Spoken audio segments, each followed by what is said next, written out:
September 15, 2025, 14:37 p.m. The South China Sea erupts in an instant. Without warning, the USS Ronald Reagan patrolling the tense waters is locked onto by a Chinese DF-21D missile, its deadly trajectory aimed directly at the heart of the fleet. The calm of the sea shatters with the missile's roar, a scene of pure chaos unfolding in slow motion. Seconds feel like eternity as the USS Reagan's Aegis defense system springs into action. The missile is destroyed mid-flight, and the crew breathes a collective sigh of relief. But that relief is short-lived. The skies suddenly darken as Chinese Type 55 destroyers emerge from the shadows, launching a barrage of missiles with terrifying precision. The F-35C scramble into the air, but the battle has already begun, and nothing will ever be the same. The tension, the stakes, the sheer unpredictability, everything changes in the blink of an eye. What happens next could ignite a conflict that reshapes the global order. The world holds its breath. 1440 p.m. The USS Ronald Reagan, a symbol of American naval dominance, is caught in the eye of the storm. Its Aegis combat system, the pride of the Navy's defensive arsenal, has just neutralized the DF-21D missile. But the danger is far from over. The ship's radar operators are already tracking the next threat, Chinese Type 55 destroyers. These state-of-the-art warships, armed with advanced anti-ship and anti-air capabilities, have moved into position, their weapon systems primed for an assault. At 14:42 p.m., the first salvo of missiles launches from the Type 55 aimed at the Reagan and its surrounding escorts. The missiles streak toward their targets, but the USS Reagan is not alone. On board, F-35C Lightning II stealth fighters take to the skies, their radar evading technology making them near impossible to track. They move in to intercept, launching their own missiles in a desperate attempt to neutralize the incoming threat. On the ground, China's Type 52D destroyers join the fray, providing fire support from a different angle. The battle is now a three-dimensional chess match.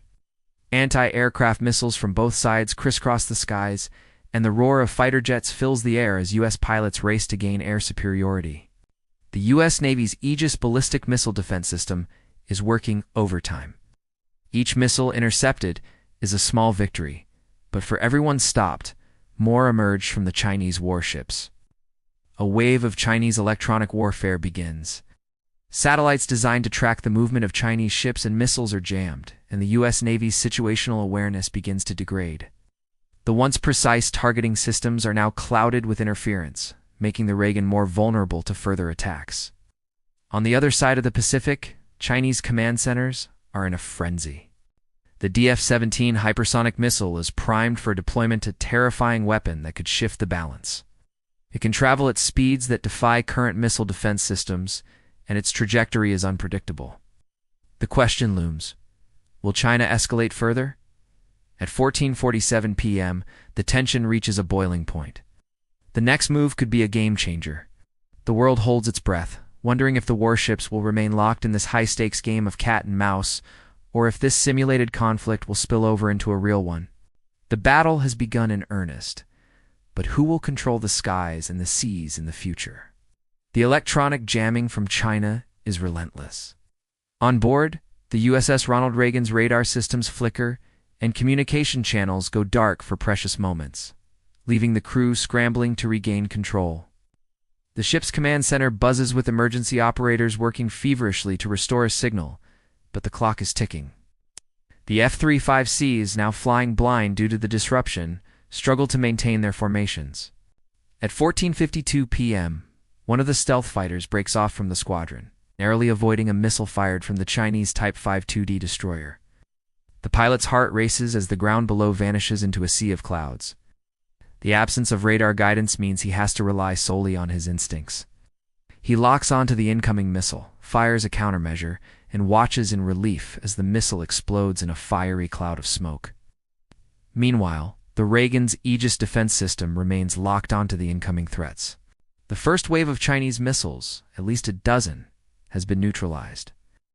But the next salvo is even more sophisticated. China's Type 93 nuclear-powered attack submarines lurking beneath the surface launch their own strike. The U.S. Navy was expecting surface missile threats, but the underwater assault catches them off guard. At 14:55 p.m., the water around the Reagan ripples as torpedoes breach the surface. The cruise training kicks in. The ship goes into emergency evasive maneuvers, zigzagging through the water to avoid the incoming onslaught. The sound of the hull groaning under the pressure is deafening, but it is the hum of the sonar system that now dominates the noise. Sonar operators frantically search for the source of the threat, their eyes locked on the digital display as they hunt for the telltale signs of the Type 93's presence.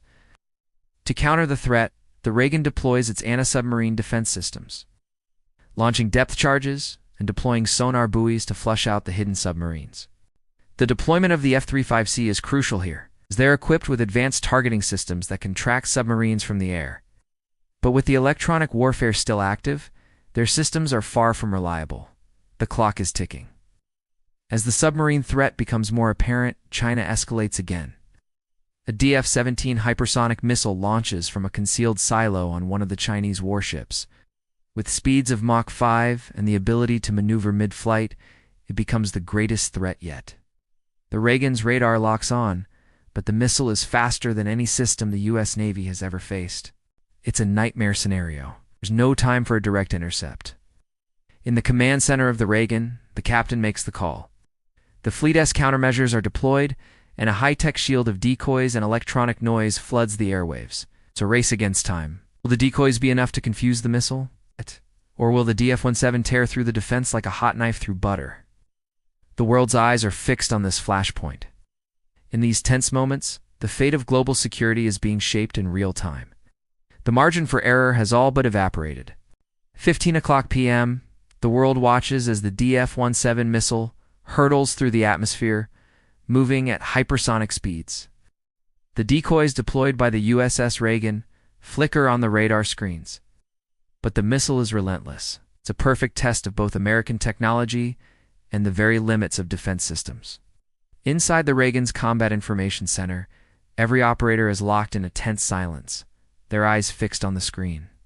The hypersonic missile's speed is almost too fast to process.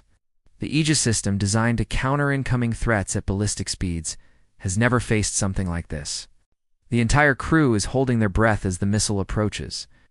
At the last possible second, just as it appears the missile will tear through the ship's defenses, the unthinkable happens. A blinding flash fills the sky. The hypersonic missile detonates mid-air, neutralized not by physical interceptors, but by a combination of electronic warfare and a directed energy weapon hidden beneath the Reagan-S surface. The U.S. Navy's cutting-edge directed energy system, a high-powered laser, strikes the missile, disintegrating it before it reaches its target. The crew of the Reagan erupts in a collective sigh of relief, but they know this is far from over. The Chinese military, watching from their warships and submarines, are far from finished. The Type 93 attack submarines, now identified as the most dangerous threat, are still out there. And China's resolve has only hardened after witnessing the failure of their hypersonic missile. At 3:10 p.m., the Reagan's sonar systems are able to pinpoint the last known position of the Chinese subs. The naval standoff is intensifying. In response to the American defense success, China deploys its own countermeasure. The S-400 air defense system, originally supplied by Russia, the S-400's long-range anti-air capabilities are considered among the most advanced in the world. It's a direct challenge to U.S. air superiority in the region. With the sky now littered with countermeasures and threats, the F-35C scramble again, their pilots pushing the limits of both technology and human endurance. The S-400 locks onto one of the incoming F-35C, but before it can fire, an American anti-radiation missile tears through the air. The S-400 system is temporarily blinded and the incoming missile is destroyed in mid-flight. To blind and disable all U.S. satellite reconnaissance capabilities. By 3:15 p.m., Chinese satellite jamming is in full effect. The satellites designed to provide real-time intelligence to the Reagan's fleet flicker and die. The U.S. Navy is now blind in the skies, on the seas, and in space. But the U.S. Navy, far from out of options, begins to adapt. The American fleet relies not just on satellite technology, but also on a network of advanced sensors aboard its warships and aircraft. The Reagan, in a daring maneuver, engages its last-ditch weapon. The F-35C's new combat data link, allowing for real-time encrypted communication between all assets despite the lack of satellite support. It's a bold gamble, but in the heart of this unfolding battle, it might be the only edge they have left. At 15:18 p.m., the first wave of U.S. Tomahawk cruise missiles launches from the Reagan's deck, aimed squarely at China's critical communications infrastructure, an act of both retaliation and preemptive defense. The first target, China's command centers on Hainan Island, a warning shot or something much more. The escalation is unmistakable. Stakes are rising and a strategic shift is happening beneath the waves and in the skies. 15:20 p.m. The USS Ronald Reagan, emboldened by its successful intercepts and countermeasures, initiates a counteroffensive with a volley of Tomahawk cruise missiles aimed at key Chinese communication hubs. But just as it appears the tide is shifting in favor of the U.S., an unexpected twist rattles the command center aboard the Reagan. A cyber strike hits. The U.S. Navy's communication systems, normally secure and encrypted, go dark. Within seconds, the Reagan's digital infrastructure begins to malfunction. The encrypted data links between the warships and aircraft flicker and freeze. The ability to coordinate fleet movements, track incoming threats, and communicate with allied forces is severely compromised.